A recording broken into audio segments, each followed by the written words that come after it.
Kwa nini mauaji kwanja yanaendelea? Kwa sababu hatuna viongozi. Kwa sababu kama shida inadumu ndani ya nyumba, au baba amefariki au baba amegonjwa, hana tena umutu ya kuweza kufanya kazi ya kibaba, na inatakiwa kwa ile wakati au moja kati ya watoto aweze akakamata nafasi ya baba. Kama mauaji yanaendelea kwetu ni kwa sababu serikali haifanyi kazi yake gishi natakiwa. Umewahi kusikia Beni kuna operation za kijeshi? UPDF wapo na FARDC wamekaa tu kitako, lakini kusema unaona wanaanja mapambano kama ile Bauma alifanya na wanasonga wako wanakamata migini na raia kunarudi kwa ile migini. Umewahi kusikia? Hakuna. UPDF wakati ilikuja ilianza vizuri, iliweza kutengeneza sekta Rwenzori, lakini muda moja unaona kama UPDF wamekaa tu. Kwa nini wanakaa? Pengine wenzao wanawachokesha, wanaenda kuta pengine wenzao wanakuwa ndani ya njama. Pengine wenzao wanawatilia vikwazo wasitumike vizuri. Kwa sababu vita ya Beni, mimi nimeeleza mara kadhaa, ni business kwa maofisa. Ni business kwa wanasiasa wakubwa Kinshasa. Wanatosha pesa, wanasema inaenda kufanya vita na wanazigabula kati yao kule. Wale wenyewe wanakuwa kwa uwanja wa mapambano wanapata machicha. So wale ambao wameweza kujitajirisha kwa njia ile vita, hawawezi kupenda vita ikome. Hawawezi hata siku moja. Mbona watu wanaisha kwenye vijiji? Ukiangalia Mwenye, Lubero kule Mangurujipa, vijiji vina nini, Irumu. Ndio, watu wako wanaisha kwa sababu unaona, na wanabunge ndio wangeliweza kusukuma serikali kufanya kazi yake.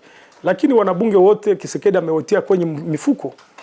Na tuliweza kuambia watu, msichague tu wanabunge wenye kuunga rais mkono, wale wa majority.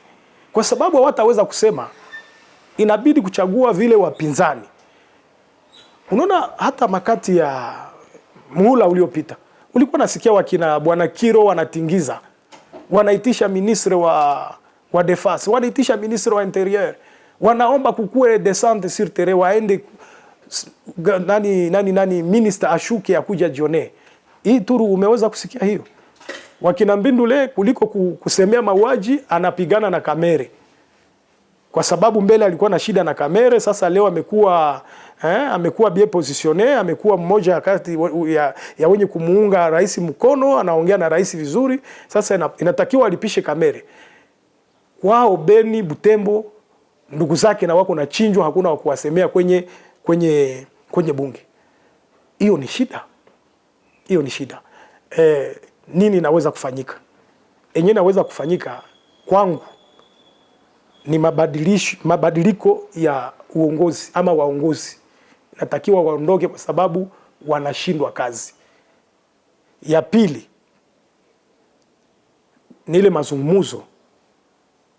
Kwa sababu wakati watazungumza kutakuwa watu wa societe civil society watatoka vile huku Beni na wataenda kupaliza sauti yao. Ya tatu, ningepashwa kuomba Museveni aitishe ndugu zake wa ADF Waganda, azungumuze nao kwa sababu sio Wakongomani. Wende wafanye mazungumzo ya umoja Uganda, wale waeleze nini wanatafuta. Kongo sio yao, kwa nini wanakuja kuchinja wananchi wa Kongomani? Donc dialogue kule kwao. Ya tatu, serikali ijenge jeshi yenye kuwa na nguvu na yenye kuheshimu sheria na haki za binadamu. Jeshi ambayo inaweza kufanya kazi na serikali iweze sasa ikapatia ile jeshi vifaa na kuwalipa vizuri, kuwakulisha vizuri. Kisha walete sasa hoda, jeshi anje kazi. Mauaji takoma.